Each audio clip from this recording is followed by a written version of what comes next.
আসসালামু আলাইকুম আরহামতুল্লাহি আবরাকাতু। আলহামদুলিল্লাহ, সমস্ত প্রশংসা আল্লাহ সুবহানাহু ওয়া তাআলার জন্য। অতঃপর দরুদ এবং সালাম বর্ষিত হোক আমাদের প্রিয় নবী রাসূলুল্লাহ সাল্লাল্লাহু আলাইহি সাল্লামের প্রতি।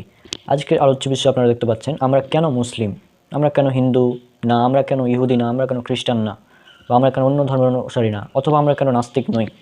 তো আজকের আলোচ্য বিষয় হচ্ছে আমরা কেন মুসলিম। এই আলোচনা করার কারণ হচ্ছে যে গতকাল কিছুদিন আগে পরশুদিন তো আমার এক ভাই, একদিনই ভাই তিনি আমাকে প্রশ্ন করেছিলেন আর কি। তো তার প্রশ্নগুলো আমরা শুনবো এবং সাথে সাথে জবাবটা দিব।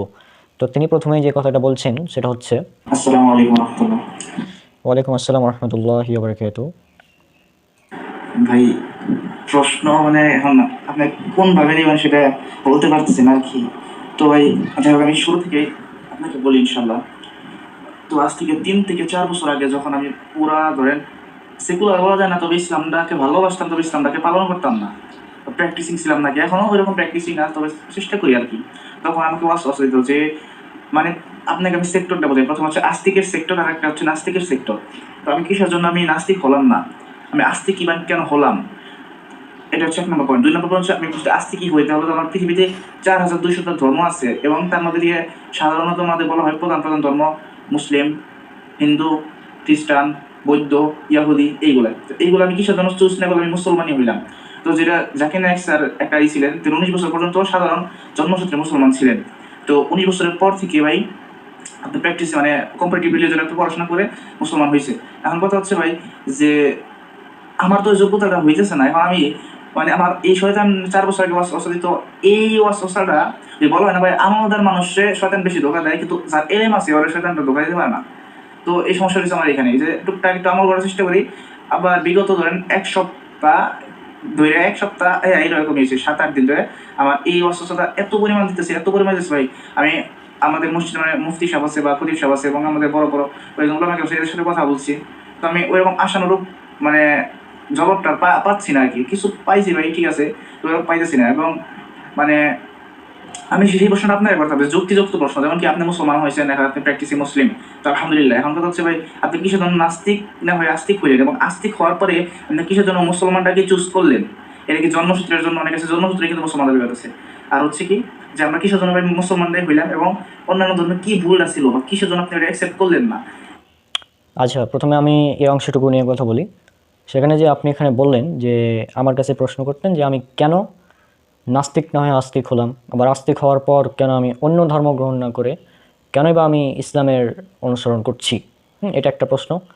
তো এর উত্তর হচ্ছে যে আমাদের সমাজে অধিকাংশ মানুষ, অধিকাংশ মুসলিম, তারা মুসলিম কেন, কারণ তার বাপ দাদা পূর্বপুরুষ মুসলিম, এজন্য।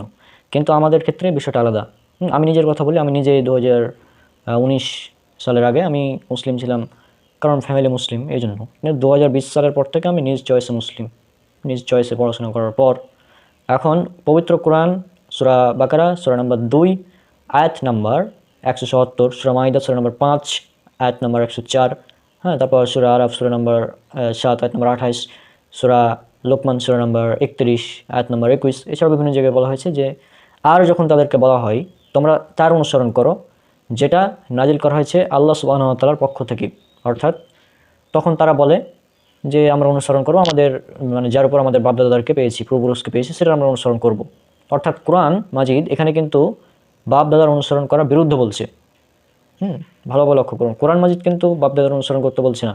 কোরআন মাজিদ বলছে যে তোমরা তার অনুসরণ করো যার উপর মানে যেটা আল্লাহ সুবহানাহু ওয়া তাআলা নাজিল করেছেন। কিন্তু আরবের মুশরিকরা তখন কি বলতো যে আমরা সেটারই অনুসরণ করবো যার উপর আমাদের বাপদাদাদেরকে পেয়েছি।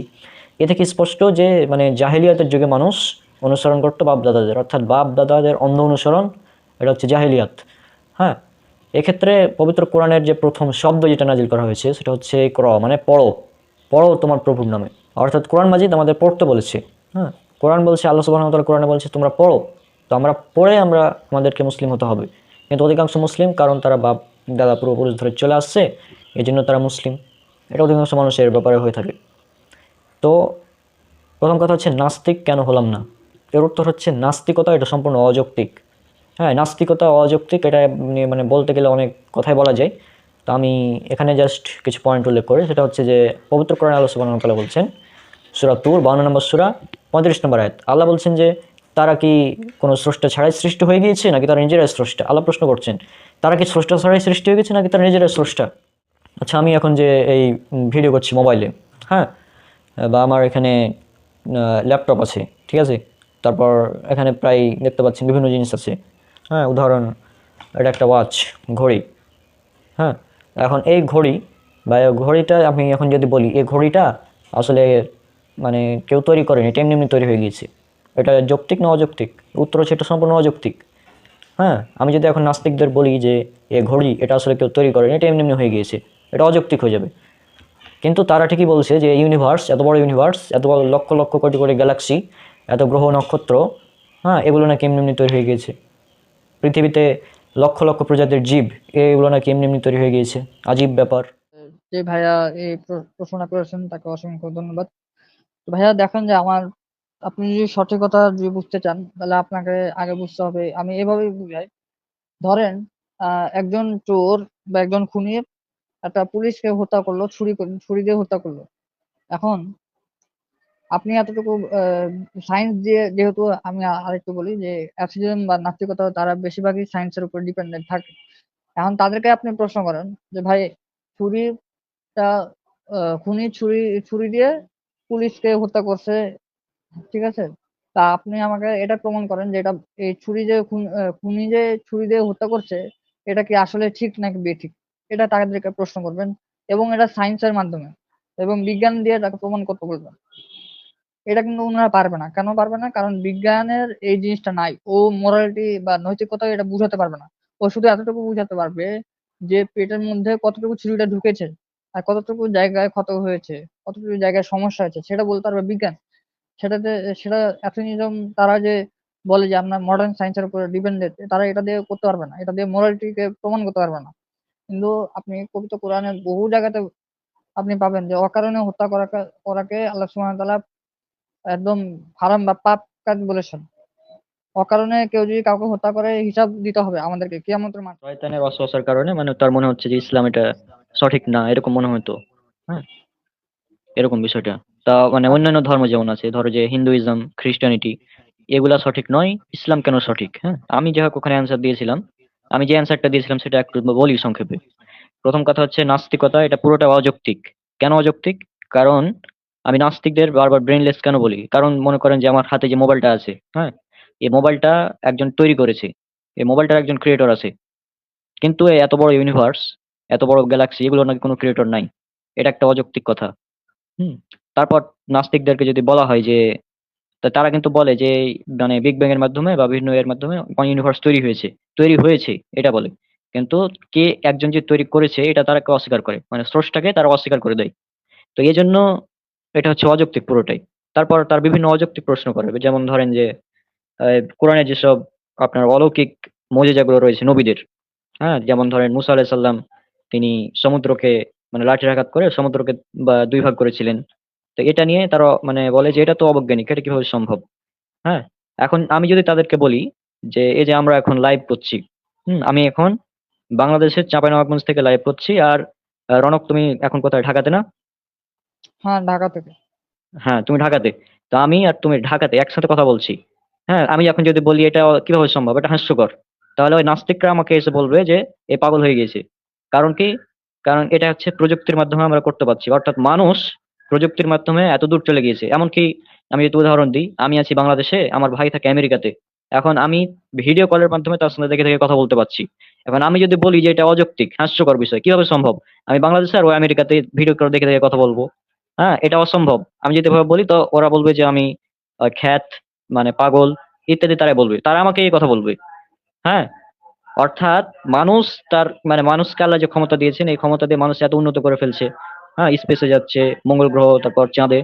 তাহলে আল্লাহ সুবহানাহু ওয়া তাআলার যে নবী রাসূলগণ ছিল, তাদেরকে আল্লাহ যে অলৌকিক মুজিজা যেগুলো দিয়েছিল সেটা কেন হবে না? সেটা কিভাবে অযৌক্তিক হয়? আর মিরাকেল বা অলৌকিকের সংজ্ঞা, যে আপনারা উইকিপিডিয়াতে দেখবেন যে অতি প্রাকৃত, মানে যেটাকে বিজ্ঞান দ্বারা ব্যাখ্যা করা সম্ভব হয় না, এই অলৌকিক বিষয়টা হচ্ছে এমন। তো এগুলো যদি আমরা দেখি তাহলে এই নাস্তিকদের এইসব কাজ, মানে তাদের যে প্রশ্ন, এগুলো অযৌক্তিক মনে হয় আমার কাছে। আর আমি তাকে এটা বলেছিলাম যে আমি 2016-15 সালের দিকে কিছুটা নাস্তিকতার দিকে চলে যাচ্ছিলাম আর কি, যে আল্লাহ আসলে আছে না নাই, আমি নিজেই সংশয়ের মধ্যে ছিলাম। তারপর ডক্টর জাকির নায়েক স্যারের লেকচার শোনার পর আলহামদুলিল্লাহ সব ক্লিয়ার হয়েছে। ওই রণক একটাকে যে উদাহরণটা দিল যে একজন চোর একজনকে খুন করেছে, মানে একজন মানুষকে ছুরি দিয়ে, হ্যাঁ, তো এটাকে বিজ্ঞান দিয়ে প্রমাণ করা যাবে এটা অনৈতিক না অনৈতিক? এখন আমি যদি বলি যে নাস্তিক আমি যদি বলি যে আমি এখন একটা মেয়েকে ধর্ষণ করলাম, তো এটা মানে ভালো নাকি খারাপ, বিজ্ঞান দিয়ে প্রমাণ করতে হবে। সে কোনোভাবে এটা বিজ্ঞান দিয়ে প্রমাণ করতে পারবে না যে এটা খারাপ, সম্ভব না। যে নাস্তিকতা। সায়েন্সের যে উসুল গুলো আছে, সেই উসুলের ভিতরে একটা মোরালিটি নাই ওদের কাছে। ওদের কাছে হ্যাঁ, হ্যাঁ, মোরালিটি নাই। সেটাই। ওরা খালি হচ্ছে যে ম্যাটেরিয়ালসকে আমরা কিভাবে একটু ফাস্ট করা যায়, কিভাবে স্লো করা যায়, এটা নিয়ে একটা ইয়ে আছে। তারপরে কতটুকু মানে এটা ডিপলি বোঝা যায় যে এটার কি বলবো, এটাকে তোমার স্পট দেওয়া বা এগুলো আর কি, এগুলো ম্যাটেরিয়ালস কেন্দ্রিক, এগুলো ওদের উসুল। কিন্তু তো মানুষের সাথে যে মোরালিটি যে বিষয়গুলো আছে, সেগুলো কিন্তু নাই। এগুলো কিন্তু সায়েন্সের ভিতরে নাই। তো সেটাই। এই জন্য আমি বলি নাস্তিকতা এটা পুরোটাই অযৌক্তিক, এভাবে বললাম। তারপর আমি এখানে একটু বাড়িয়ে বলেছি, ওখানে জাস্ট আমি সংক্ষেপে বলেছিলাম তাকে আর কি। তো নাস্তিকতা এটা পুরোটা অযৌক্তিক, এগুলো নিয়ে অনেক মানে যদি এই নাস্তিকতা বিষয়ক যদি সংশয় থাকে, তাহলে আপনি এক কাজ করতে পারেন, সেটা হচ্ছে আমাদের মিনার ভাইয়ের যে ওয়েবসাইট আছে, রেসপন্স টু অ্যান্টি ইসলাম, ইসলাম বিরোধীদের জবাব, সেই ওয়েবসাইটের মানে আর্টিকেলগুলো নিয়মিত ফলো করবেন, তাহলে বিষয়টা ক্লিয়ার হয়ে যাবে। আর এখানে দেখতে পাচ্ছেন বেশ কিছু বই আমি দেখাই নাস্তিকদের জবাবে। হুম এটা হচ্ছে একটা বই, অনুসন্ধান জিজ্ঞাসার জবাব, মানে সংশয় অবসারণ যেটা, হ্যাঁ। তো এই বইয়ে নাস্তিকদের বেশ কিছু প্রশ্নের জবাব দেওয়া হয়েছে। আচ্ছা, তারপর এখানে ভ্রান্তির সমাধি দেখতে পাচ্ছেন আপনারা, এটা মুশফিকুর রহমান মিনার ভাই লেখা, হ্যাঁ, সমকালীন প্রকাশনী থেকে ছাপানো হয়েছে এটা। তো ভ্রান্তির সমাধি এ বইয়ে নাস্তিকদের বেশ কিছু অভিযোগের জবাব দেওয়া হয়েছে। নাস্তিকতা এটা সম্পূর্ণটা অযৌক্তিক, যদি আপনারা এই বইগুলো পড়েন আর মিনার ভাইয়ের ওয়েবসাইটের এটা যদি ফলো করেন, তাহলে নাস্তিকতা যে কতটা অযৌক্তিক এটা আপনারা বুঝতে পারবেন। তো এই বইটা আপনি যদি পড়েন, তাহলে নাস্তিকদের বেশ কিছু অভিযোগ, মানে নাস্তিকদের পক্ষ থেকে আসা বেশ কিছু অভিযোগ খণ্ডন হয়ে যাবে। হ্যাঁ, তারপর এটার একটা বই আছে সত্যকথন। এই সত্যকথন বই, এখানে নাস্তিকদের অনেকগুলো অভিযোগের জবাব দেওয়া হয়েছে। সূচিপত্র যদি আপনারা লক্ষ্য করুন, এখানে দেখুন, অপ্রমাণ্য নাস্তিকতা, অস্তিত্বের উদ্দেশ্যহীনতা ও নৈতিকতার অনস্তিত্ব, তারপর ইত্যাদি, স্রষ্টা তত্ত্ব সত্য হয় বিজ্ঞানীদের বেশিরভাগই কারণ নাস্তিক, মানে বিভিন্ন ধরনের অভিযোগের জবাব দেওয়া হয়েছে সত্যকথন। আর একটা আছে সত্যকথন 2। সত্যকথন 2, এখানেও নাস্তিকদের অভিযোগের জবাব দেওয়া হয়েছে।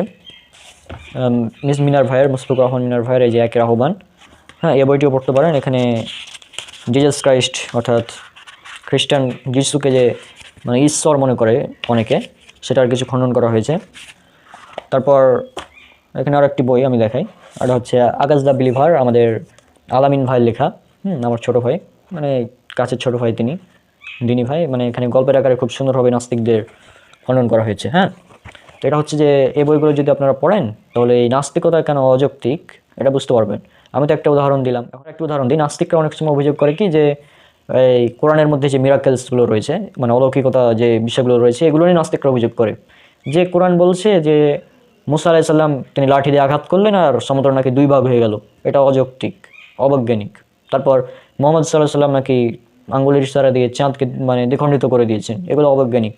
তারপর আরও বিভিন্ন কথা তারা বলে যে এগুলো অবৈজ্ঞানিক। তারপর যীশু খ্রিস্ট তিনি নাকি কুষ্ঠরোগীকে সুস্থ করে দিতেন হাত দিয়ে, হ্যাঁ, এগুলো অবৈজ্ঞানিক, মানে এইভাবে তারা অভিযোগ করে।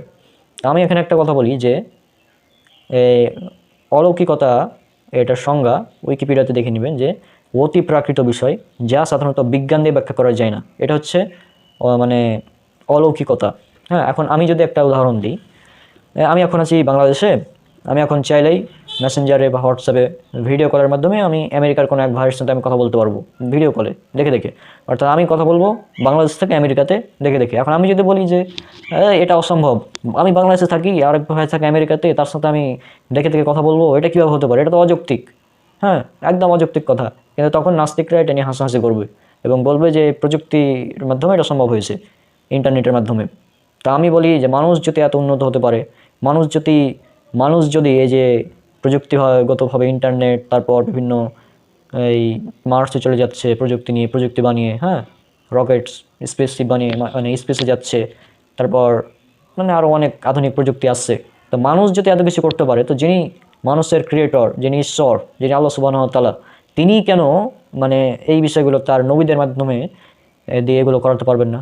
এটা কিভাবে হয়? মানে মানুষ যদি এত কিছু করতে পারে, এখন মানুষ চাইলেই অনেক কিছু করতে পারছে, তাই না? মানুষ চাঁদে যাচ্ছে, তারপর এই এক স্থান থেকে অন্য স্থানে সরাসরি কথা বলতে পারছি, ইন্টারনেটের যুগ, হ্যাঁ, এবং আমি ভিডিও করছি, এটা মানে ইত্যাদি অনেক উন্নত হয়ে গেছে এখন বিজ্ঞান।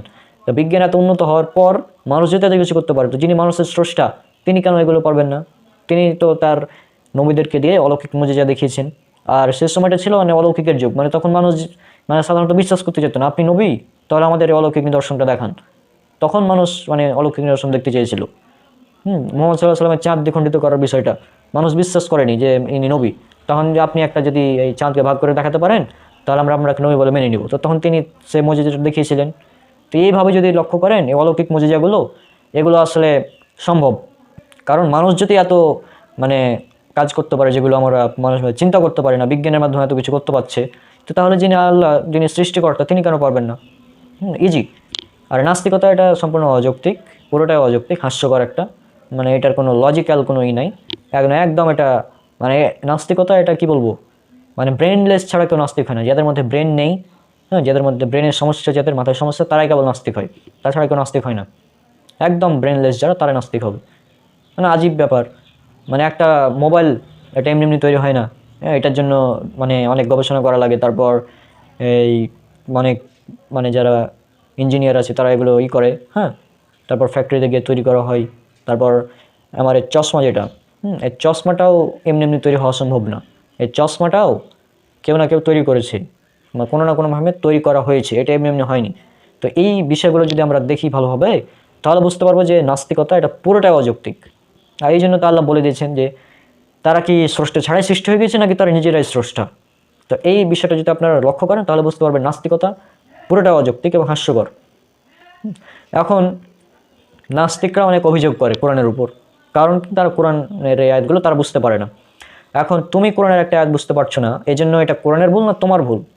উত্তর হচ্ছে তোমার ভুল। আমি এখন যদি বলি যে আমি ফিজিক্সের বা কেমিস্ট্রির এই সূত্রটা বুঝতে পারছি না, ম্যাথমেটিক্সের গণিতের এই সূত্রটা আমি বুঝতে পারছি না, সুতরাং গণিতে ভুল আছে, বা ফিজিক্সে ভুল আছে, বা এই কেমিস্ট্রির এখানে ভুল আছে, আমি এই কথাটা যদি বলে দিই, তো নাস্তিকরা আমাকে নিয়ে হাসাহাসি করবে যে আসলে এটা গণিতে ভুল নাই, তুমি গণিতটা বুঝতে পারছো না, এই জন্য তোমার কাছে ভুল মনে হচ্ছে। তো একইভাবে কথা, কোরআনের মধ্যে কোনো ভুল নেই। তোমায় নাস্তিক, তোমার ব্রেনলেস, তোমার মধ্যে জ্ঞান নেই, তুমি মূর্খ, এই জন্য তুমি বুঝতে পারছো না। আর এই জন্য মানে হচ্ছে মেন কাহিনী, যে নাস্তিকতা পুরোটা অযৌক্তিক, একদম অযৌক্তিক এটা। মানে নাস্তিকতা এটা আলোচনার যোগ্যতা রাখে না। তারপরেও আলোচনা করতে হয় আমাদের, যেহেতু তারা অভিযোগ করে, আমরা জবাব দিই। না না, হাস্যকর অভিযোগ করে ভাই, মানে কিছু কিছু কথা এমন এমন অভিযোগ করে যেগুলো সম্পূর্ণ হাস্যকর লাগে আমার কাছে। তারপরেও তাদের জবাব দিতে হবে, এখন কিছু করার নেই। হ্যাঁ, তা আমাদের মুশফিকুর রহমান মিনার ভাই এ ব্যাপারে কাজ করেন, হ্যাঁ, রাহুল ভাইও কাজ করেন, তারপর আমরাও এই বিষয়ে কাজ করি, আমাদের টিম সালাফি দাওয়া প্ল্যাটফর্ম। তো যাই হোক, এগুলো ইনশাল্লাহ চলবে, সমস্যা নেই। তো এটা হচ্ছে মেন কথা, যে আমরা নাস্তিক কেন হলাম না, কারণ নাস্তিকতা এটা পুরোটা অযৌক্তিক। স্রষ্টা নাই। এখন আমি একটা উদাহরণ দিই, যেহেতু স্রষ্টা না থাকে, সৃষ্টিকর্তা এবং পরকালের জীবন নাই যদি আমরা ধরে নিই কিছুক্ষণের জন্য, তাহলে কী হবে দেখুন। আমি যা ইচ্ছা তা করতে পারবো। আমি চাইলে কাউকে হত্যা করে দিলাম, চাইলে মানে ব্যাংক থেকে হাজার হাজার কোটি টাকা চুরি করে নিয়ে চলে আসলাম আমি ইচ্ছা মতো, কারণ সমস্যা নেই তো। নাস্তিকদের তো কোনো নৈতিকতা নেই। এখন আমি যে চুরি করলাম, এখন নাস্তিককে বলতে হবে যে তুমি বিজ্ঞান দিয়ে প্রমাণ করো চুরি করা খারাপ কাজ। বিজ্ঞান দিয়ে প্রমাণ করতে হবে, বৈজ্ঞানিকভাবে, সায়েন্স লজিক্যাল যুক্তি দিয়ে প্রমাণ করতে হবে যে চুরি করা খারাপ কাজ। তারপর আমি ধরেন কোনো মেয়েকে ধর্ষণ করলাম, তো এটা তোমাকে মানে বিজ্ঞান দিয়ে প্রমাণ করতে হবে যে ধর্ষণ করা এটা খারাপ কাজ। বা আমি কাউকে হত্যা করে দিলাম, তো এটা তোমাকে প্রমাণ করতে হবে বিজ্ঞান দিয়ে যে হত্যা করা এটা খারাপ কাজ, এটা অনৈতিক কাজ। পারবে না, কারণ নাস্তিকদের কোনো নৈতিকতা নাই, কোনো স্ট্যান্ডার্ড মানদণ্ড কিচ্ছু নেই। তারা বিজ্ঞানের ওপর নির্ভরশীল, বিজ্ঞান যেটা বলে তখন সেটা সে অনুযায়ী চলে, কিন্তু বিজ্ঞান দিয়ে সব কিছু সমাধান করা সম্ভব নয়, ইম্পসিবল। হ্যাঁ, এটা অসম্ভব, অযৌক্তিক। এই জন্য নাস্তিকতা পুরোটা অযৌক্তিক, এই জন্য নাস্তিক হওয়ার তো কোনো প্রশ্নই আসে না। তো এখন তারপরে বলবেন যে নাস্তিক হলাম না, ঠিক আছে, তো মুসলিম কেন? অন্য আরও তো ধর্ম, হাজার হাজার ধর্ম আছে, এগুলো কেন নাই? প্রধান ধর্মগ্রন্থগুলো যদি দেখি, প্রথমে রয়েছে আপনার যার অনুসারী ফলোয়ার সবচেয়ে বেশি খ্রিস্টান ধর্ম। 230 কোটির উপরে ফলোয়ার, মানে 230 কোটি প্লাস মানুষ খ্রিস্টান বর্তমান পৃথিবীতে। হ্যাঁ, তারপরে রয়েছে ইসলাম, তারপরে রয়েছে হিন্দুইজম, তারপরে রয়েছে অন্যান্যগুলা। তো এখন যদি এই তিনটা ধর্ম দেখি, খ্রিস্টানিটি, হিন্দুইজম অ্যান্ড ইসলাম, এই তিনটা যদি দেখি, এরপরেই মানে মানুষের চোখ যাবে যে নাস্তিকতা যেহেতু অযৌক্তিক, তো দেখি পৃথিবীর তাহলে কোন ধর্মটার অনুসারী সবচেয়ে বেশি। তাহলে এরপরে যেটাতে চোখ যাবে সেটা হচ্ছে বাইবেল, অর্থাৎ খ্রিস্টান। পৃথিবীতে প্রায় 230 কোটি, তাদের সঙ্গে সবচেয়ে বেশি। তো এখন আমরা বাইবেল যদি পড়ি, তো বাইবেলে মানে এটা তো যাক এখানে এগুলো আলোচনা করাও ঠিক না, তো বাইবেলে মোটামুটি অনেকগুলো একদম অশ্লীলতা, পর্নোগ্রাফি ইত্যাদি রয়েছে বাইবেলের ভিতরে। যদি বুক অফ জেনেসিস খুলেন অধ্যায় 19 ভার্স 30 থেকে 38, সেখানে বলা হচ্ছে যে লূত আলাইহিস সালাম মানে লোট, বাইবেলে যেটা লোট বলা হচ্ছে, তো লোট তিনি নাকি তার 2 মেয়ের সাথে মানে কি বলবো মানে ওইটা আর কি করেছিলেন। হ্যাঁ, তো নবী, একজন নবীর নামে এরকম কথা। তারপর ইত্যাদি যদি আর বলতে থাকি তো এগুলো মানে একদম এত অশ্লীলতাতে ভর্তি মানে পরিপূর্ণ বাইবেল, যেটা বলার ভাষা নাই। তো এই জন্য এটা যখন আমরা দেখলাম যে বাইবেলে তো এরকম মানে অশ্লীলতা, এগুলো কিভাবে ঈশ্বর বলতে পারেন, এটা অসম্ভব, এগুলো মানুষের তৈরি, তখন আমরা বুঝলাম যে বাইবেলটা আসলে বিকৃত। হ্যাঁ, 2 নম্বর পয়েন্ট, আমি এখানে জাস্ট লজিক্যাল কথা বলছি। কথাটা যেহেতু বলতেছিলাম একটু দেখাই দিন, নাহলে এটা ভুল হবে। তা আমার কাছে একটা বাইবেল আছে। উম, দেখা যাচ্ছে? হ্যাঁ হ্যাঁ, দেখা যাচ্ছে। তো এটা হচ্ছে বাইবেল, হ্যাঁ। এটা হচ্ছে বাইবেল। বাইবেলের এখানে তোমার প্রথমে মুকদ্দমার আগে তোমার এখানে লিখে দিছে যে ইঞ্জিল শরীফটা কোথা থেকে অনুবাদ করছে, হ্যাঁ। তো ওরা লিখছে আমেরিকান বাইবেল সোসাইটি, 1992 সালে আমেরিকান বাইবেল সোসাইটি থেকে তারা এটা অনুবাদ করছিল। আমি হ্যাঁ আচ্ছা, এটা হচ্ছে যে ইঞ্জিল শরীফ ওরা নাম দিছে, হ্যাঁ। এই যে বাংলা ইংরেজি অনুবাদ। আর এখানে ওরা লিখে দিছে আমেরিকান বাইবেল সোসাইটি 1992 সালে, ঠিক আছে। তো আমি যেটা বলতেছি যে এই বিষয়গুলো আসলে খ্রিস্টানরাও এখানে চক্রান্ত করার জন্য নানা রকম কিছু হিন্দুদের কাছে যে তারা বাইবেল নাম দিয়ে বাইবেল কিতাব দেখাচ্ছে, দাওয়াত দিচ্ছে। আর মুসলিমদের কাছে এসে তারা ইঞ্জিল শরীফ বা কিতাবুল মুকাদ্দাস এভাবে নাম দিয়ে তারা দাওয়াতি কাজ করছে। কিন্তু আলহামদুলিল্লাহ এখান থেকে পুরোটাই প্রতারণা মুক্ত। মুসলিমরা পবিত্র কোরআন নাম রেখেই তারা প্রত্যেকটা মানুষের কাছে দুয়ারে দুয়ারে তারা দাওয়াতি কাজ করছে। এখান থেকেও একটা বোঝা যায় যে না, ইসলামের সত্য। তো যাই হোক এখানে আরো অনেক কিছু বলা যাবে। আমরা ইনশাল্লাহ যদি আমরা কোনো একটা সময় তাফসীর নিয়ে আলোচনা করব, তখন আমরা এইগুলো নিয়ে বুঝতে পারবো।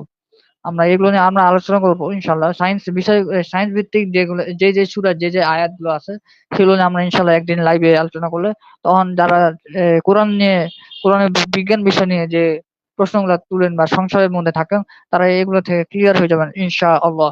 এটা আমি এতটুকু কনফিডেন্স হিসেবে আমি বলতে পারবো। ইনশাল্লাহ আমরা আমাদের পেজে ফলো রাখবেন। আমরা ইনশাল্লাহ যে কোনো একদিনে সময় করে এই বিষয় নিয়ে আমরা আলোচনা করবো ইনশাল্লাহ।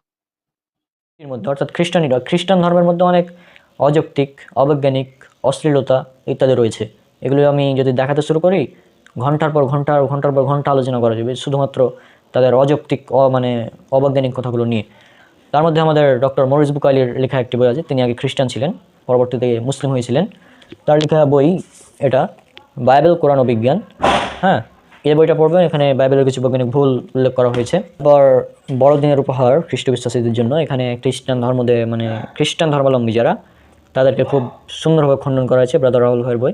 হ্যাঁ, আর এটা তো একদম মাস্টারপিস বই, পবিত্র বাইবেল পরিচিতি ও পর্যালোচনা একদম। হ্যাঁ, প্রায় 700 পেজের উপরে বই। আব্দুল্লাহ জাহাঙ্গীর রহমাহুল্লার সবচেয়ে বড় বই এটা আমার জানা মতে। এটাতে একদম বাইবেলের বিস্তারিত খণ্ডন করে দেওয়া হয়েছে। এছাড়াও ইজাহারুল হক সহ অনেক বই আছে। এটা যদি পড়েন তো আপনি নিজেই ধরতে পারবেন যে এগুলো কেন অযৌক্তিক। হ্যাঁ, খ্রিস্টানিটি এটা যৌক্তিক না, এটা সম্পূর্ণ অযৌক্তিক। খ্রিস্টানিটি যেটা, এখানে এত অবৈজ্ঞানিক কথা, হ্যাঁ, এত অশ্লীলতা, এত পরস্পর বিরোধী কথা, বৈজ্ঞানিক ভুল এতগুলো রয়েছে যেগুলো বলে শেষ করা সম্ভব না। এই নিয়ে আমার একটা সিরিজ শুরু করেছিলাম অবশ্য, সেটা হয়তো আমার যখন অনার্স কমপ্লিট হবে তখন সিরিজটা আবার কন্টিনিউ করবো ইনশাল্লাহ। তো তখন বিষয়টা আপনারা ক্লিয়ার হয়ে যাবেন যে এটা একদম এই খ্রিস্টান ধর্ম, এখানে অনেকগুলো ভুল রয়েছে। তো এই ভুলগুলো উল্লেখ করা যায়, অনেক প্রচুর ভুল রয়েছে। হ্যাঁ, বলে শেষ করা সম্ভব না। কিন্তু যদি আপনি নিরপেক্ষ দৃষ্টিতে বাইবেল পড়বেন, নিরপেক্ষ দৃষ্টিতে কোরআন পড়বেন, দুটো একসাথে পড়ে দেখবেন, আপনি দেখবেন যে কোরআনের মধ্যে পরস্পর বিরোধী কথা পাবেন না, কিন্তু বাইবেলে হাজার হাজার পরস্পর বিরোধী কথা পেয়ে যাবেন একদম। তো নিরপেক্ষ দৃষ্টিতে যদি পড়েন তাহলে বুঝতে পারবেন। এই তো গেল খ্রিস্টানিটির অবস্থা। হ্যাঁ, এখানে অনেক অবৈজ্ঞানিক অশ্লীলতা ইত্যাদি রয়েছে, যে কারণে এটা ঈশ্বরের বাণী হতে পারে না। এখন বলতে পারেন বাইবেলের মধ্যে এক ঈশ্বরের কথা আছে। হ্যাঁ আছে, বাইবেলের মধ্যে এক ঈশ্বরের কথা আছে। বাইবেলে কথা বলা হয়নি যিশু তিনি ঈশ্বর। বাইবেল থেকে প্রমাণ করেছি আমি যে জিজাস ক্রাইস্ট তিনি ঈশ্বর নন। এগুলো বাইবেল থেকে আমরা প্রমাণ করি। কেন? কারণ খ্রিস্টান তারা বাইবেলে বিশ্বাস করে। এখন বাইবেলের তো পুরোটাই তো এটা বাতিল না, তাই না? বাইবেলের মধ্যে কিছু সঠিক কথা আছে, কিছু ভুল কথা আছে। বিকৃত কিতাব মানে কি? এর মধ্যে কিছু সঠিক কথা আছে, কিছু ভুল কথাও আছে। আল্লাহ সুবহানাহু ওয়া তাআলা পবিত্র কোরআনে বলছেন সূরা আরব সূরা নম্বর 7 আয়াত নম্বর 57 158-তে যে তারা অনুসরণ করে সে রাসূলের যার কথা তারা লিখিত পায় তাওরাত ও ইনজিলে। তাওরাত ও ইনজিল মানে বাইবেল। তো বাইবেলের মধ্যে মুহাম্মদ সাল্লাল্লাহু আলাইহি ওয়াসাল্লামের কথা আছে। তো এটা মানে বিকৃত বাইবেলের মধ্যেই আছে। আল্লাহ বলছেন বাইবেলের মধ্যে আছে তাওরাত এবং ইনজিলের মধ্যে এই মুহাম্মদ সাল্লাল্লাহু আলাইহি ওয়াসাল্লামের কথা। আর এটা নিয়ে অনেক বড় লেকচার আমরা দিতে পারি যে বাইবেলের মধ্যে মুহাম্মদ সাল্লাল্লাহু আলাইহি ওয়াসাল্লামের ভবিষ্যৎবাণী রয়েছে। এই বিষয়গুলো যদি আমরা দেখি তাহলে এই বিষয়টা একদম ক্লিয়ার হয়ে যাবে যে বাইবেলের মধ্যে অনেক ভুল রয়েছে, অনেক সঠিক কথা রয়েছে, অনেক কিছু কিছু সঠিক আছে, কিছু কিছু ভুল আছে। এই জন্য এটা পুরোপুরি ঈশ্বরের বাণী না।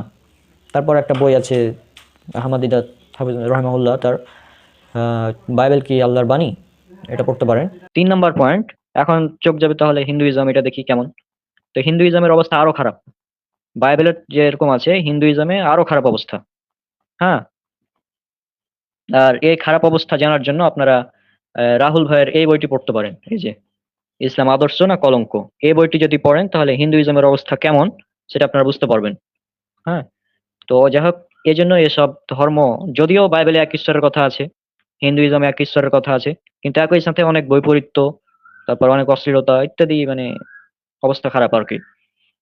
তারপর এভাবেই যদি আপনি নিরপেক্ষ দৃষ্টিতে, একজন মানুষ যদি নিরপেক্ষ দৃষ্টিতে বাইবেল এবং কোরআন যদি পড়ে নিরপেক্ষভাবে, তাহলে সে কোরআনকে সঠিক হিসেবে পাবে আর বাইবেলকে মানে অযৌক্তিক।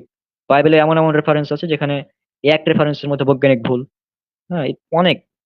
তো এই জন্য ওই ধর্মগুলো কোনোভাবেই সঠিক হওয়া সম্ভব না। হ্যাঁ, বিকৃত অবস্থা মানে সমস্ত ধর্মের। তো এর কারণে আমরা দেখলাম যে ক্রিয়েটর, যিনি স্রষ্টা, তিনি একজন এবং ইসলামই একমাত্র সঠিক। কেননা ইসলামের যে সংজ্ঞা মানে সৃষ্টিকর্তার, এটাই সবচেয়ে যৌক্তিক। অন্যান্য ক্ষেত্রে যেমন খ্রিস্টানরা জিজাসকে গড মনে করে, হ্যাঁ, জিজাস ক্রাইস্ট তাকে ঈশ্বর মনে করে, মানে তারা যীশু খ্রিস্টকে ঈশ্বর মনে করে। অত যীশু খ্রিস্ট নিজেই কখনো বলেনি যে আমি ঈশ্বর, বাইবেলে বলেনি, কিন্তু তারা এটা মনে করে।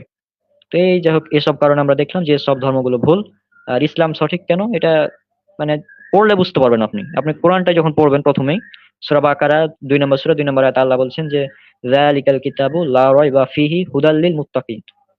যালিকাল কিতাব, এই কিতাবে মানে কোনো সন্দেহ নাই, ভুল নাই। প্রথমেই চ্যালেঞ্জ করে দিয়েছে, এই পবিত্র কোরআনে কোনো ধরনের ভুল নেই। এখন আপনি খুঁজতে থাকেন ভুল, খুঁজে পাবেন না। এখন আরেকটা উদাহরণ দিই, সূরা লাহাব 111 নম্বর সূরা, 111 নম্বর সূরা, সূরা লাহাব। এখন সূরা লাহাবে বলা হচ্ছে যে তাব্বাত ইয়াদা আবি লাহাবি ওয়া তাব, অর্থাৎ আবু লাহাবের তার হাত ধ্বংস, মানে আবু লাহাব সে জাহান্নামী, বা এভাবে বলে দেওয়া হচ্ছে একদম ডাইরেক্ট, মানে সে জাহান্নামী কাফের হিসেবে মৃত্যুবরণ করবে, এটা ভবিষ্যৎবাণী করে দেওয়া হচ্ছে। সূরা লাহাব যখন নাজিল হয় তখন আবু লাহাব জীবিত ছিল। আবু লাহাব, সূরা লাহাব নাজিল হওয়ার 10 বছর পর পর্যন্ত জীবিত ছিল। এখন যদি মানে কোরআনকে ভুল প্রমাণ করতে হয়, তাহলে শুধু আবুল আহাবকে বলতে হতো যে আমি আবুল আহাব, আমি বলছি আমি এক আল্লাহর প্রতি ঈমান আনলাম।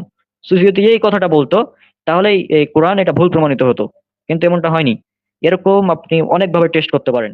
হিন্দুইজমের কথাই তো, হিন্দু ধর্মে এক ঈশ্বরের কথা থাকলেও তাদের ধর্মের অবস্থা আসলে অনেক খারাপ। এটা পড়বেন, ইসলাম আদর্শ না কলঙ্ক। এক হিন্দু পণ্ডিত মানে তিনি অভিযোগ করেছিল ইসলামের উপর 56টি অভিযোগ করেছিল, তার জবাব দিয়েছে আমাদের রাহুল ভাই একদম সুন্দরভাবে। হিন্দু ধর্মের মধ্যে মানে যত অশ্লীলতা রয়েছে, হিন্দু ধর্মের মধ্যে এত অশ্লীলতা রয়েছে বাইবেলের চেয়েও বেশি, মানে এটার অবস্থা আরও খারাপ। হ্যাঁ, অবৈজ্ঞানিক কথা, অশ্লীলতা, তারপর মানে বিভিন্ন উদ্ভট কথা, অযৌক্তিক কথা, হ্যাঁ, বিভিন্ন কল্পনা। হিন্দু ধর্মে এক ঈশ্বরের কথা আছে, হ্যাঁ, এক স্রষ্টার কথা আছে, কিন্তু আমরা বাস্তবে কি দেখি? যদিও হিন্দু ধর্মে এক ঈশ্বরের কথা আছে, কিন্তু আমরা বাস্তবে দেখতে পাই যে হিন্দুরা মূর্তির উপাসনা করছে। অথচ কেন উপনিষদে বলছে অধ্যায় 1 মন্ত্র 5 এবং 6 এন মনশান মানুতে এন হুর মনুমতম তথা ব্রহ্মমত্মম বিদ্ধিনে দং যদিদম উপাসতে চক্ষু পশ্যতি এন চক্ষুষি পশ্যতি তথা ব্রহ্মমত্মম বিদ্ধিনে দং যদিদম উপাসতে। লোকে যে লিমিটেড পরিমিত বস্তুর উপাসনা করে সেগুলো ব্রহ্ম নয়, সেগুলো ঈশ্বর নয়। অর্থাৎ মানুষ যে লিমিটেড বস্তুর উপাসনা করছে এগুলো ঈশ্বর নয়, এটা তাদের উপনিষদে বলছে, কিন্তু তারা এক ঈশ্বরকে বাদ দিয়ে বহু ঈশ্বর উপাসনা করছে। আজীব ব্যাপার। তো এই জন্য হিন্দু ধর্ম এটা সঠিক না। তো এইভাবে যদি এগুলো বিশ্লেষণ করা যায়, মানে চিন্তা করে নিরপেক্ষ দৃষ্টিতে, তাহলে এগুলো কোনোটা সঠিক না, একদম বাতিল প্রমাণিত হবে। আর আল্লাহ তো বলে দিয়েছেন পবিত্র কোরআনে সূরা ইমরান সূরা নম্বর 3 আয়াত নম্বর 19 ইন্নাদ দীনা ইনদাল্লাহিল ইসলাম, নিশ্চয় আল্লাহর নিকট একমাত্র মনোনীত দিন সেটা হচ্ছে ইসলাম। আল্লাহ বলছেন পবিত্র কোরআন সূরা ইমরান সূরা নম্বর 3 আয়াত 85, আর যে ব্যক্তি ইসলাম ছাড়া অন্য কোনো দিন চায় তা তার কাছ থেকে কখনোই গ্রহণ করা হবে না। আল্লাহ সুবহানাহু ওয়া তাআলা বলছেন সূরা আম্বিয়া সূরা নম্বর 21 আয়াত নম্বর 18, আর আমরা মিথ্যার উপর আঘাত আনি সত্য দ্বারা, ফলে মিথ্যা চূর্ণ বিচূর্ণ হয়ে যায়। আল্লাহ বলছেন সূরা বাকারা সূরা নম্বর 2 আয়াত নম্বর 256, লা ইকরাহা ফিদ্দিন, দিন গ্রহণের ব্যাপারে কোনো জোর জবরদস্তিতা নেই। যার সত্য এবং মিথ্যা আলাদা হয়ে গিয়েছে, পৃথক হয়ে গিয়েছে। যার ইচ্ছা সত্য যদি আপনারা দেখেন তাহলে বুঝতে পারবেন যে নিরপেক্ষ দৃষ্টিতে কোরআন পড়বেন, হাদিস পড়বেন, আর বাইবেল সাথে হিন্দু ধর্মগ্রন্থগুলো, এগুলো যদি নিরপেক্ষ দৃষ্টিতেই পড়েন আপনি, তো আপনার কাছে অন্যগুলো ধর্ম অযৌক্তিক মনে হবে, আর যৌক্তিক এবং সঠিক হবে যে ইসলাম। এটা আপনার কাছে নিজের কাছে মনে হবে। আল্লাহ বলছেন সূরা নিসা সূরা নম্বর 4 আয়াত নম্বর 82, আল্লাহর কিতাবে কোনো পরস্পর বিরোধী কথা থাকতে পারে না, কিন্তু বাইবেলের মধ্যে অনেক পরস্পর বিরোধী কথা আছে। হিন্দু ধর্মগ্রন্থ বেদের মধ্যে পরস্পর বিরোধী কথা আছে। হ্যাঁ, এগুলো উল্লেখ করতে গেলে অনেক লম্বা আলোচনার বিষয়, এখন আমি উল্লেখ করছি না। আমার একটা আলোচনা আছে হিন্দুইজম অ্যান্ড ইসলাম, 2 ঘন্টা 40 মিনিটের আলোচনা, সেটা দেখবেন, বুঝতে পারবেন ইসলাম ধর্ম সেটা একদম সঠিক, ওখানে প্রমাণ করেছিলাম। আর নাস্তিকদের বিভিন্ন জবাবিতে বলে থাকি, নাস্তিকতা তো অযৌক্তিক, প্রথমে বললাম। হ্যাঁ, তো যাই হোক, অনেকগুলো কথা বললাম। তো যে ইসলাম, এই জন্য এটা হচ্ছে সঠিক। হ্যাঁ, আমি নিজে গবেষণা করে এটা বুঝতে পেরেছি যে ইসলাম এটাই সঠিক। ইসলাম ছাড়া অন্য কোনো দিন এটা সঠিক হতে পারে না, সম্ভব না। আবার অনেকগুলো টেস্ট আপনি করতে পারেন, যেমন সূরা লাহাব 111 নম্বর সূরা। হ্যাঁ, এটা যদি পড়েন, এখানে উল্লেখ করা আছে যে আবুল আহাব ধ্বংস হোক আবুল আহাবের হাত, অর্থাৎ আবুল আহাব যে জাহান্নামী, এটা মুহাম্মদ সাল্লাল্লাহু আলাইহি ওয়াসাল্লাম বলছেন, মানে আল্লাহ সুবহানাহু ওয়া তাআলা বলছেন আবুল আহাব সে জাহান্নামে যাবে, সে ইসলাম গ্রহণ করবে না, ভবিষ্যৎবাণী করে দেওয়া হচ্ছে সূরা লাহাবের মাধ্যমে। কিন্তু লাহাব সে সময় জীবিত ছিল যখন এই সূরা লাহাব নাজিল হয়, 10 বছর পর্যন্ত জীবিত ছিল, মানে সূরা লাহাব নাজিল হওয়ার পর। কিন্তু সে আবুল আহাব ইসলাম গ্রহণ করেনি। আবুল আহাব যদি বলতো যে আমি মুসলিম, ইসলাম গ্রহণ করুক আর না, সে যদি এই কথাটুকু বলে দিত যে হ্যাঁ আমি ঈমান আনলাম আল্লাহর প্রতি, তাহলেই ইসলাম ভুল প্রমাণিত হয়ে যেত। তো এরকম অনেক টেস্ট করা যায়। এই ব্যাপারে বিষয়টা বুঝতে পারবেন। আর যাদেরই মধ্যে এই যে ইসলাম নিয়ে সংশয় আছে, ইসলাম সঠিক না ভুল, তারা ডক্টর জাকির নায়েক স্যারের A to Z সবগুলো ভিডিও মনোযোগ সহকারে দেখবেন, সবগুলো বাংলা, ইংলিশ, উর্দু যতগুলো লেকচার আছে সবগুলো দেখবেন একদম। আল্লাহ পবিত্র কোরআনে বলছেন সূরা বনী ইসরাঈল সূরা নম্বর 17 আয়াত নম্বর 81-তে, ওয়াকুল জাআল হাক্কু ওয়া যাহাকাল বাতিল ইন্নাল বাতিলা কানা যাহুকা, বলো সত্য হয়েছে আর মিথ্যা বিলুপ্ত হয়েছে, আর নিশ্চয় মিথ্যা বিলুপ্ত হবারই ছিল। অর্থাৎ ইসলামের বাইরে যতগুলো জীবন ব্যবস্থা সবগুলো বাতিল, একদম বাতিল। এটা আপনি নিজে পড়াশোনা করলে বুঝতে পারবেন। আচ্ছা, তারপরে আপনি অনেকগুলো কথা বলেছেন, শুনি। এবং মানে যুক্তিযুক্ত আর কি, মানে কোরআনের মিরাকেলটা মানে বাস্তবভাবে, অবাস্তবিকভাবে না। যেমন আমি ওই জায়গায় কাছে না কেচ্ছা কাহিনীটা ইসলামটারে ভালো প্রমাণ করে, এটা না ভাই, দলিল সহ। আল্লাহ তাআলা কোরআনে বলছে কুল হাতু বুরহানাকুম, এরকম একটা আয়াত বলছে যদি তুমি সত্যবাদী হও তুমি দলিল দিয়ে কথা বলো। আচ্ছা, আপনি যেটা বললেন যে ইসলাম যে মিরাকেল, হ্যাঁ, তারপর যেটা আপনি একটা বললেন কুল হাতু বুরহানাকুম সূরা বাকারা সূরা নম্বর 2 আয়াত নম্বর 111, এখানে বলা হয়েছে এই কথাটা যে যদি তোমরা দলিল পেশ করো যদি তোমরা সত্যবাদী হয়ে থাকো। আয়াতটা মূলত কি, যে পুরো আয়াতটা হচ্ছে ইহুদি এবং খ্রিস্টান, তারা বলে যে ইহুদি এবং খ্রিস্টানরা ছাড়া কেউ জান্নাতে যাবে না। তখন আল্লাহ সুবহানাহু ওয়া তাআলা বলছেন কুল হাতু বুরহানাকুম, যদি তোমাদের দলিল নিয়ে আসো, যদি তোমরা সত্যবাদী হয়ে থাকো। হ্যাঁ, এটা একটা চ্যালেঞ্জ ইহুদি এবং খ্রিস্টানদের প্রতি, যে যদি তোমরা সত্যবাদী হও দলিল নিয়ে আসো যে তোমরা ছাড়া কেউ জান্নাতে যাবে না, একটা দলিল দেখাও। তারা দেখাতে পারবে না, এজন্যই এটা হচ্ছে মূল কথা। আর কেচ্ছা কাহিনীতে আমরা বিশ্বাস করি না, আমরা মুসলিম, সাথে সাথে আমাদের বৈশিষ্ট্যগত নাম আমরা আহলে হাদিস। হ্যাঁ, এই জন্য এটা এখানেই বুঝতে পারছেন বিষয়টা। তো কোরআনের বাস্তবিক মিরাকেল যদি এগুলো দেখেন, আর অনেক বিষয় আছে। হ্যাঁ, এই বিষয়ে আমার কোরআন অ্যান্ড মডার্ন সায়েন্স একটা লেকচার মানে সিরিজ আছে, এই সিরিজগুলো দেখলে আপনারা কোরআন ইসলামের যে মিরাকেল বাস্তবিক সেটা আপনারা দেখতে পাবেন। আর ইসলামের আর একটি মিরাকেল হচ্ছে যে আপনারা দেখবেন যে বর্তমানে একমাত্র ইসলাম ধর্ম যার অনুসারীর সংখ্যা দিন দিন বেড়ে চলেছে। একমাত্র, অন্য কোনো ধর্মে এত মানে দ্রুত হারে বৃদ্ধি পায় না। কারণ কি, এটা সত্য, মানুষের ফিতরাতগত, এটা মানুষের জন্মগত একটা বৈশিষ্ট্য, সেটা হচ্ছে যে এক ঈশ্বর, এক সৃষ্টিকর্তা এসে বিশ্বাস করবে, এটা মূলত ইসলাম। হ্যাঁ,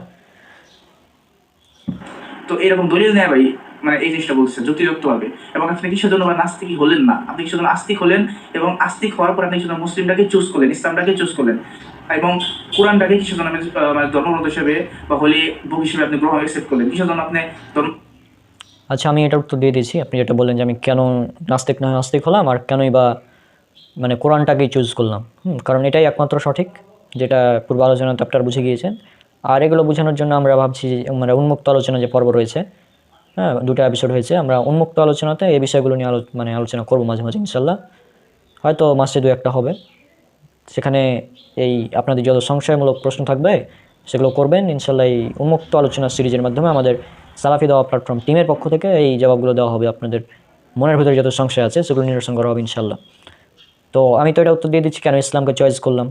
আশা করছি উত্তর পেয়ে গিয়েছেন। ধর্মগ্রন্থটা অন্য ধর্মগ্রন্থটাকে আপনি গ্রহণ করলেন না, বা অন্য ধর্ম আপনি কেন গ্রহণ করলেন না, বা কেন আপনি নাস্তিক হলেন না?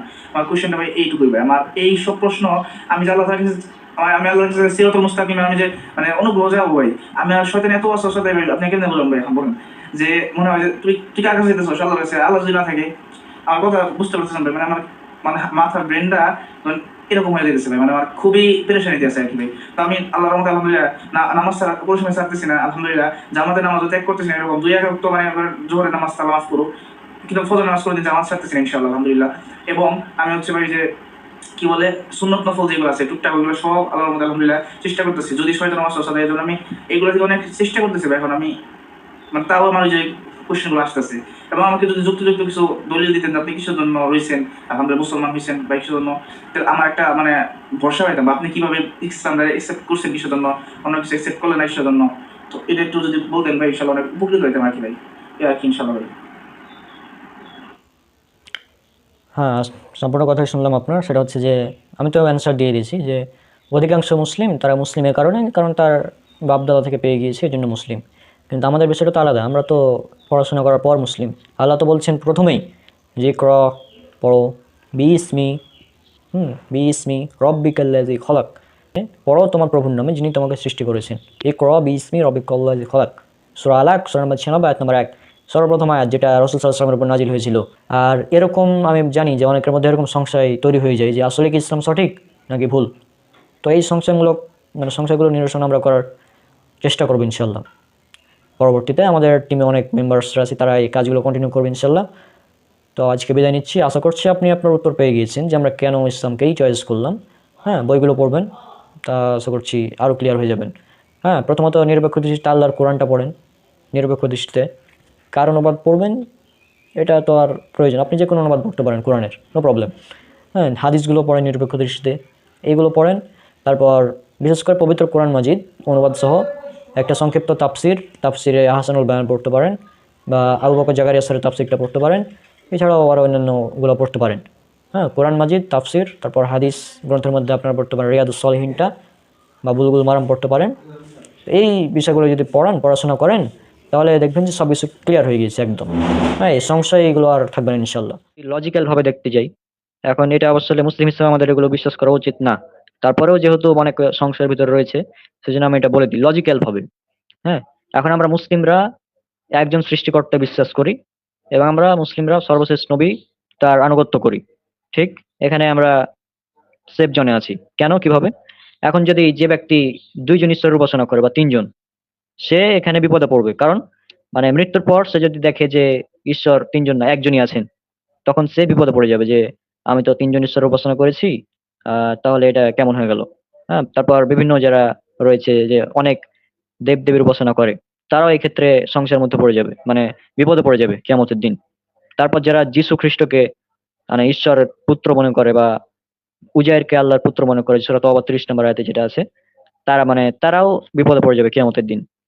কেন? ওই যে তারা একাধিক ঈশ্বর বা অন্য আল্লাহ ব্যতীত অন্য ঈশ্বরের উপাসনা করেছে। হুম এখন আর একটা লজিক্যাল বিষয় দেখেন, যদি নাস্তিকতা এটা সঠিক হয়ে যায়, যদি আমি বলছি, আমি বারবার বলছি যে মুসলিম হিসেবে এগুলো বিশ্বাস করা উচিত নয়, তবে আমি লজিক্যাল ভাবে বোঝানোর জন্য বলছি আর কি। এখন যদি নাস্তিকতা ভাবে সঠিক হয় তাহলে দেখুন কি হবে। আপনি জন্ম নিয়েছেন, মৃত্যু আপনার শেষ, আর কিছু নাই। মানে নাস্তিক মানে কি, আপনি তো পরকালের জীবনে বিশ্বাস করেন না, তাই না? তো এখানেই শেষ। তো এক্ষেত্রে যদি নাস্তিকতা সঠিক হয় তাহলে আমাদের মুসলিমদের কোনো লস নাই, সমস্যা নাই, নো প্রবলেম। কিন্তু যদি ইসলাম যেহেতু সঠিক, তাহলে নাস্তিকরা বিপদে পড়বে। কারণ মৃত্যুর পর যখন দেখতে পাবে যে কিয়ামত আছে, কিয়ামত মানে কিয়ামতের দিন যখন দেখবে যে আল্লাহ সত্য, ফেরেশতা সত্য, হ্যাঁ, মানে জান্নাত জাহান্নাম সত্য, তখন তারা বিপদে পড়বে এবং তারা চিরকাল জাহান্নামে থাকবে। এই জন্য লজিক্যাল ভাবেও যদি আপনি দেখেন তাহলে ইসলামই সঠিক। যে দিক দিয়ে দেখবেন আমরা এসব জনে আছি, সব দিক থেকে। আপনি কোনোভাবেই মানে ইসলামের কোন একটা বিধানকে, যে ইসলামে যে সব বিধান রয়েছে এগুলোকে অমানবিক, হ্যাঁ, অনৈতিক, অবৈজ্ঞানিক কোনোভাবে প্রমাণ করা সম্ভব না। মানে যেভাবেই দেখুন ইসলাম এটা হচ্ছে সেফ জোনের উপরে আছে। আর এ বিষয়ে যদি আপনার অতিরিক্ত সংশয় যারা রয়েছে তারা আমি মানে সাজেস্ট করবো ডক্টর জাকির নায়েক স্যারের যতগুলো লেকচার আছে, ইংলিশ, উর্দু, বাংলা, সবগুলো দেখুন। তাহলে ইনশাল্লাহ এই বিষয়গুলো ক্লিয়ার হয়ে যাবে, যে মানে ইসলাম নিয়ে যদি সংশয়ের ভিতরে থাকেন। তো আশা করছি আমি বিষয়টা বুঝাতে পেরেছি। আর আল্লাহ, তো আজকে বিদায় নিচ্ছি, তারপর পরবর্তী কোনো ভিডিওতে ইনশাল্লাহ। সব আমার জন্য দোয়া করবেন। আসসালামু আলাইকুম রহমতুল্লাহি ওয়া বারাকাতুহু।